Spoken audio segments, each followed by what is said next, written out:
Hello, everyone. Welcome to the first content lecture of Laws 3501, Law and the Information Society. My name is Meg Lonergan. I'm a doctoral candidate in the Department of Legal Studies in the collaborative program with the Institute of Political Economy, where I'm completing my dissertation research in the area of regulation and criminalization of extreme and obscene media in the digital age. I have previously taught this course as a synchronous lecture during COVID, but as you know, this course is currently running asynchronously. We had a much better time with it asynchronously this past winter semester, so hopefully we have the same level of success this summer. I hope that this format will help students facilitate learning at their own pace during these unprecedented times during the pandemic. This week's topic is freedom of expression, and in this lecture we will discuss what freedom of expression means, how it is protected by law, and some of the controversies and limits of this freedom. So, what is freedom of expression? In Canada, this means freedom of thought, belief, opinion, and expression, including freedom of the press and other media communication. This means you have the right to think and express what you think without government censorship or interference. This also means that journalists and the press can have freedom to investigate and report news without censorship by the government or its agents, such as the military or the police. This helps to ensure the open exchange of new and challenging ideas, even when they critique the status quo or speak back to power. It reflects the sociopolitical value in Canada that we, as a liberal democratic society, believe everyone has a right to voice their thoughts and opinion, even if unpopular. Thus, we have the freedom of expression enshrined in the Canadian Charter of Rights and Freedoms, so to give legal protection to speech and communication in Canada. This is an important part of democracy as it allows us to engage in dialogue with others, critique those in powers without fearing arrest or violence by the state. We need this freedom in order to balance power with the citizenry, allow free press and investigative journalism to inform the public, and to foster critical conversations and debate new and old ideas.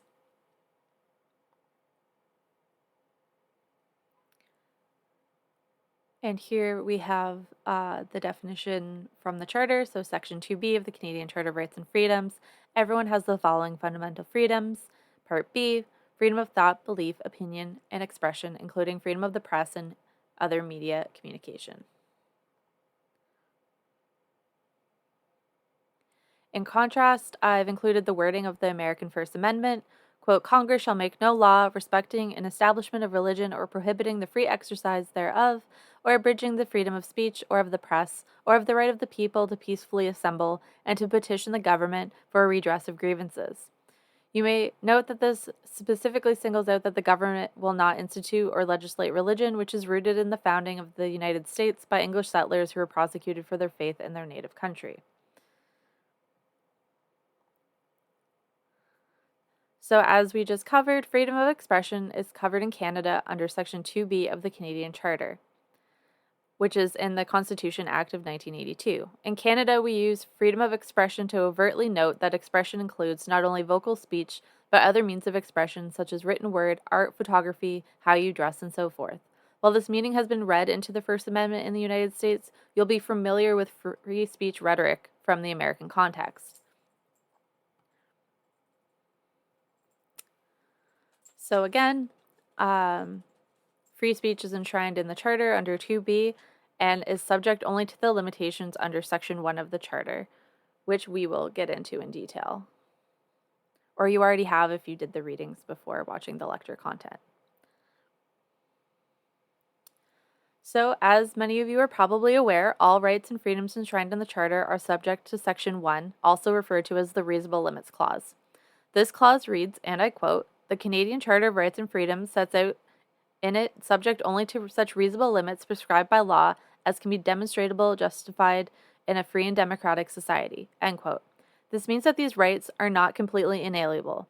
These rights and freedoms have limits, and these limits are prescribed by law, but these limits must be justifiable by the government in a free and democratic society. This is an often overlooked section of the Charter, but is indeed the first section because in many ways it is the most important section. Section 1 explicitly says that all of the other rights and freedoms are subject to limitations by the government where they are justifiable in a free and democratic society. So I really want you to keep this section in mind as we discuss other sections of the Charter in the coming weeks and for the discussion weeks and all other topics of the course.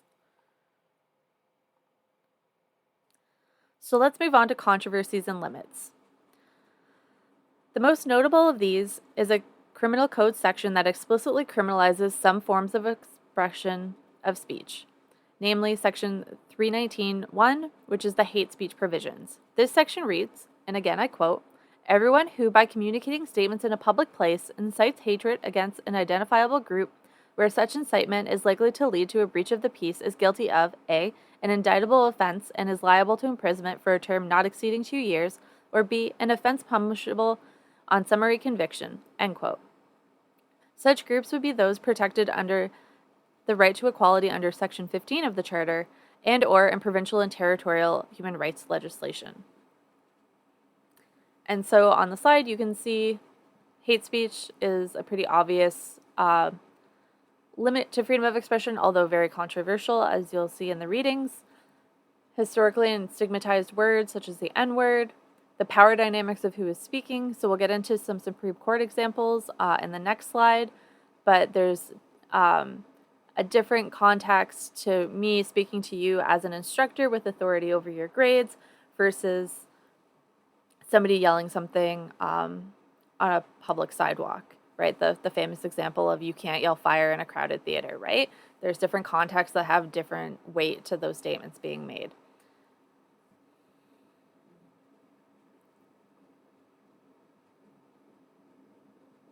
Oops, I have gotten ahead of myself on the slides. So if you find that I speak a little bit fast, or you're struggling to write down notes while the lecture is going on, please note that with the upload of the lecture, I also upload the slides. So that way you can click the embedded links and explore sort of the supplemental resources and the videos that are embedded in those without having to watch them necessarily as part of the streaming of the lecture. So as I alluded to, we're going to discuss 2 Supreme Court rulings about free expression and the limitations on free expression. So the first is R v. Keegstra in 1990, where the court did not find it unjustifiable as a limitation on Keegstra's freedom of speech after he was disciplined for teaching Holocaust denial and anti-Semitic material in his high school history class. He was willfully and knowingly promoting hate against an identifiable group, namely the Jewish people, and not allowing this type of expression was found to be justifiable in a free and democratic society, namely to protect the rights, freedom, and security of Jewish people.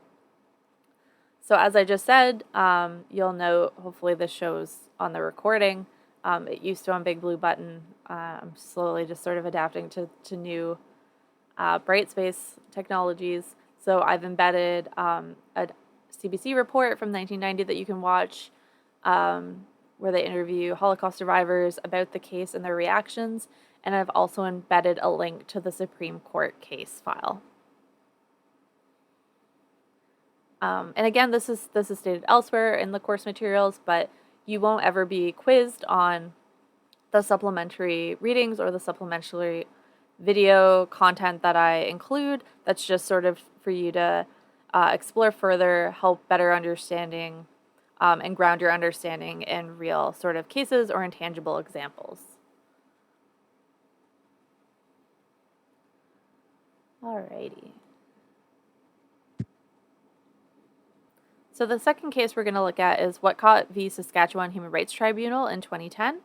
So some of you may be familiar with this case as it was featured on The Daily Show with Jon Stewart. Whatcott was making and distributing flyers which promoted hatred against same-sex oriented folks. Following 4 complaints were filed with the Saskatchewan Human Rights Commission. At the Supreme Court, Whatcott argued his expression was protected by freedom of expression and freedom of religious beliefs. However, the court found that 2 pamphlets were indeed hate speech and were inciting hatred against LGBTQ+ people, and thus was not protected by freedom of expression or freedom of religion, and it was a justifiable limitation in a free and democratic society. So again, I have hyperlinked to photo examples of the pamphlets that Whatcott was producing and passing out in his community. I've also hyperlinked to the Supreme Court case if you'd like to follow up on that. I've included a graphic content warning because some people might find the pamphlets upsetting.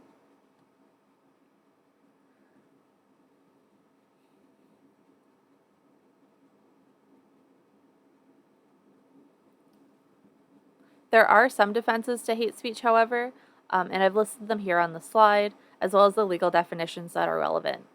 So the defenses include no person shall be convicted of an offense under subsection 2, which is hate speech, if he establishes that statements communicated were true, or if in good faith the person expressed or attempted to establish by an argument of opinion or a religious subject or an opinion based on a belief in a religious text, if the statements were relevant to any subject of public interest, the discussion of which was for the public benefit and on reasonable grounds he believed them to be true, or if in good faith he intended to point out for the purpose of removal matters producing or tending to produce feelings of hatred toward an identifiable group in Canada. So again, returning to Keegstra, he tried to argue the defense that that was his religious belief, even though he's promoting hatred against LGBTQ plus folks, and the court didn't find that that was a sincere and valid defense. And similarly, D is usually if people reproduce hateful things and posters as like a counter protest movement to raise attention about the fact that there is hatred against identifiable groups. And so again, the definitions: communicating includes communicating by telephone, broadcasting, or other audible or visible means. An identifiable group has the same meaning as in Section 318.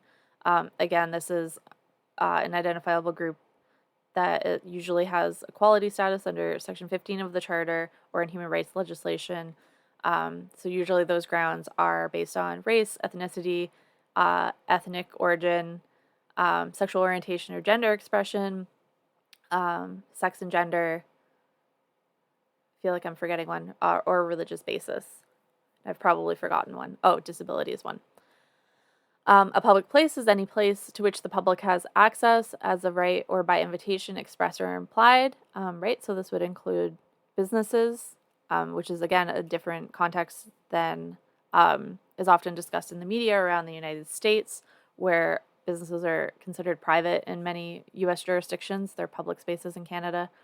Statements include words that are spoken or written or recorded electronically or electromagnetically or otherwise, and gestures, signs, or other visible representations. I do really enjoy the fact that we very rarely update sections of the criminal code, and they're purposely attempted to be written in a broad sense to include, technology that does not yet exist at the time. However, you still end up with electromagnetically, which would be VHS tapes, which some of you may have to Google what a VHS tape is. It's the time before the DVD, as well as you'll see in the week where we discuss obscenity. It still says phonographic records. I'm not sure that there's a ton of people who still use phonographic records, although lots of current artists are releasing things on record, so maybe I'm incorrect in that assumption. But just something to think about that I find interesting. Oh, please don't play. Okay, good. They didn't start autoplaying. No, they did.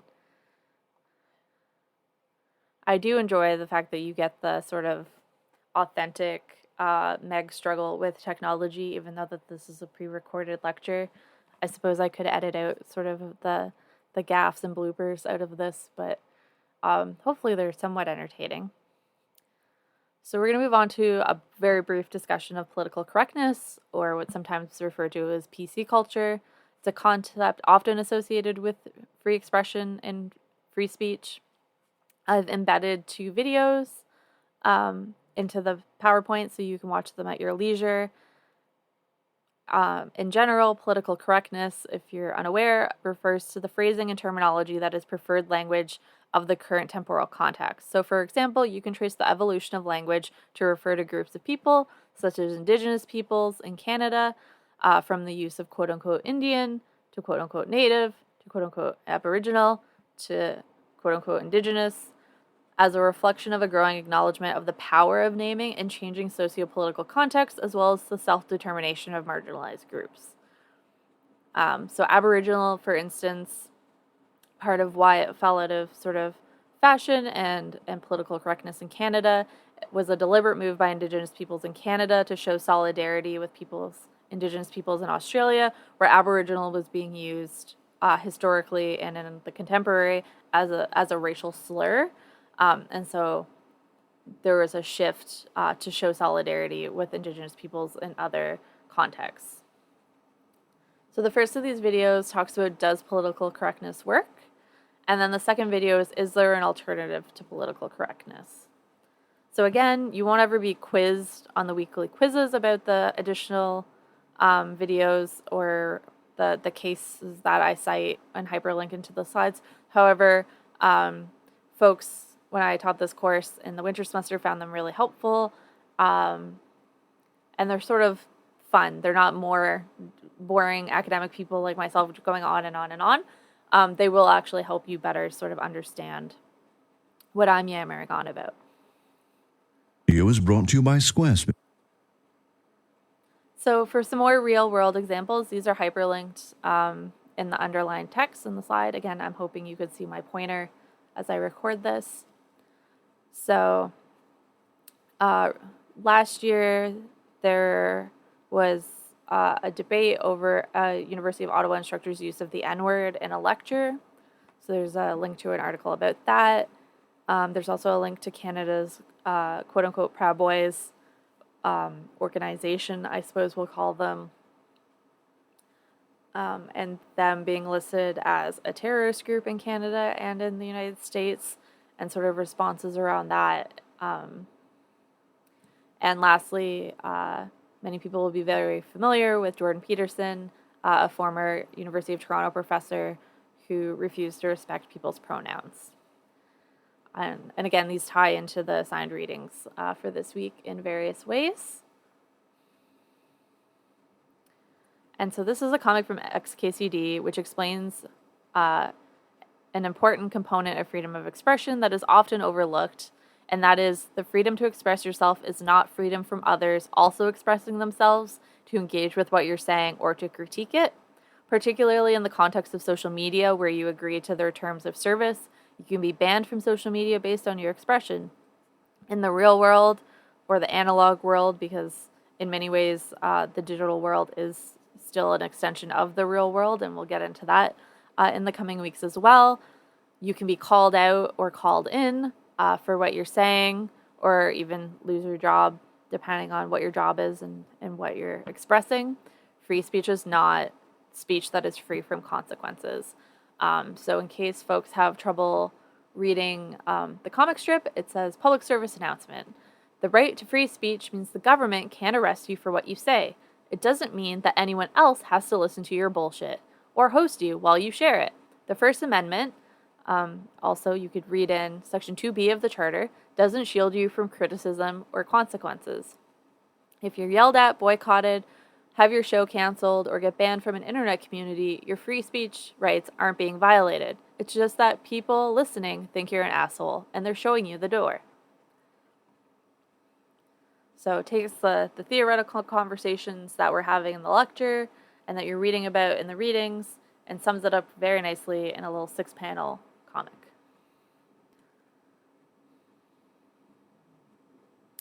And so we will get into a discussion of the readings.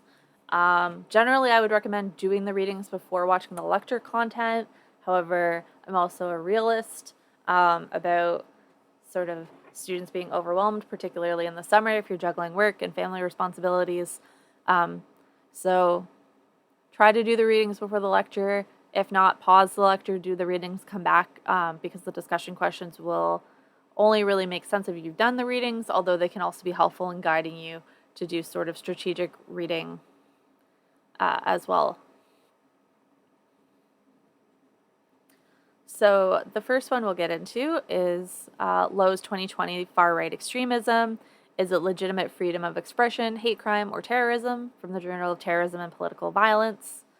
And here we have a picture of the January 6th insurrection of Trump supporters storming the U.S. Capitol building. We also have a photo of Proud Boys that we briefly mentioned in the hyperlinked article earlier. Folks may not be familiar with the fact that this fella right here is a Carleton University alumni.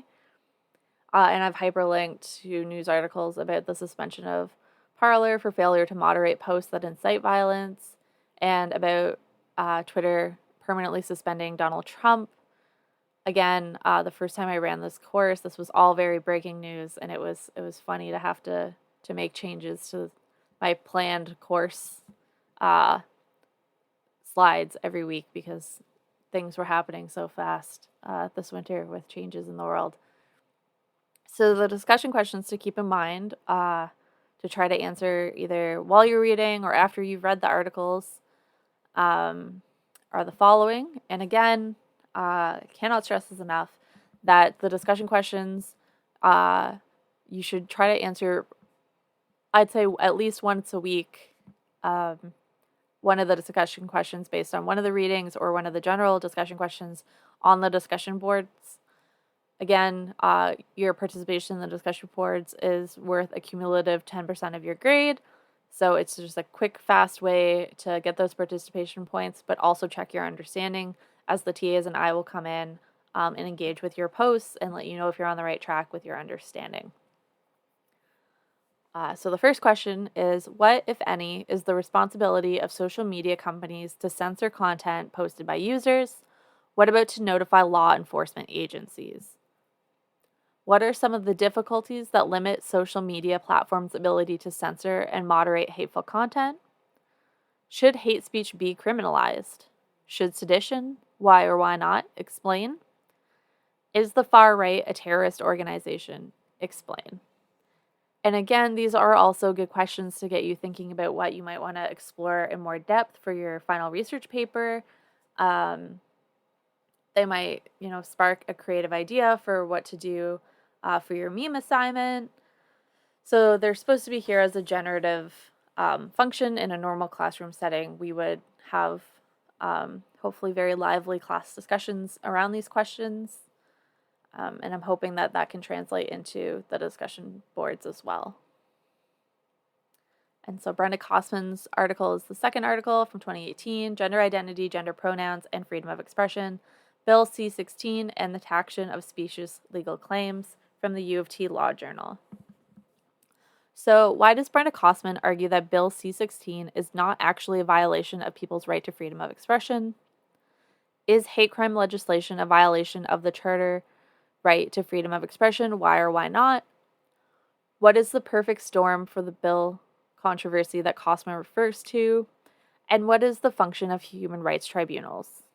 And so you'll notice, especially as we go from lecture to lecture, that the discussion questions are sort of a mix of reading comprehension questions to make sure that you're getting sort of the main argument, the main point, the thesis of the articles, as well as making connections between the articles to the lecture content and to the different weeks in the course, because they're all related.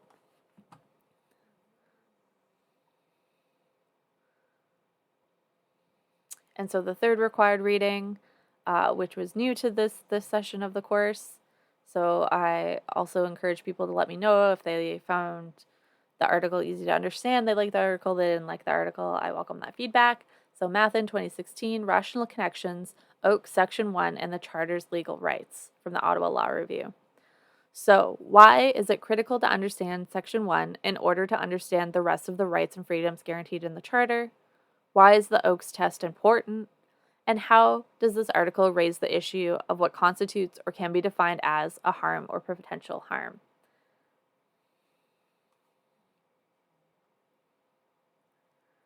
And then moving into general discussion questions based on this week's topic.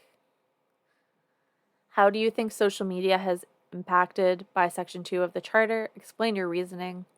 Is political correctness compelled speech? Why or why not? And what is the purpose of Parliament passing laws? Reflect on this process and make connections to other courses you may have taken. And just to flag that on Wednesday, the lecture for censorship will be released. And I like the way that the course is structured, also because I structured it this way. But we've talked about freedom of expression now. You've read a little bit about that. And then it pairs really well with our discussion about censorship on Wednesday. And yeah, take care of yourselves, and I will see you in the next video. I should try to come up with some catchy YouTuber sign off. If anyone has a recommended catchy YouTuber sign off, please email me. All right, see you guys Wednesday.